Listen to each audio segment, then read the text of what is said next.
সম্প্রতি ইউক্রেনের ড্রোন হামলায় রাশিয়ার সোচি শহরের একটি তেলের ডিপোতে ভয়াবহ আগুন লাগে। রাশিয়ার ক্রাসনোদার অঞ্চলের গভর্নর ভেনিয়ামিন কোন্দ্রাতিয়েভ জানান, ড্রোনের ধ্বংসাবশেষ একটি তেল ট্যাঙ্কে আঘাত হানলে আগুন ছড়িয়ে পড়ে।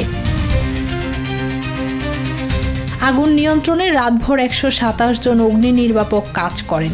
ঘটনার কারণে সোচি বিমানবন্দর সাময়িকভাবে বন্ধ রাখা হয়। পরে বিমান চলাচল স্বাভাবিক হয়। সোচি ইউক্রেন সীমান্ত থেকে প্রায় 400 কিলোমিটার দূরে এবং সেখানে এমন হামলা বিরল। গত মাসেও এক ড্রোন হামলায় 2 জন নিহত হন। কিয়েভ এখনও এই হামলা নিয়ে কোনো মন্তব্য না করলেও জানিয়েছে রাশিয়ার বেসামরিক নাগরিকদের উপর হামলার জবাবে তারা আকাশপথে পাল্টা হামলা জোরদার করবে। এদিকে যুক্তরাষ্ট্রের প্রেসিডেন্ট ডোনাল্ড ট্রাম্প রুশ প্রেসিডেন্ট পুতিনকে 8 আগস্টের মধ্যে ইউক্রেন যুদ্ধ বন্ধ করার সময়সীমা দিয়েছেন।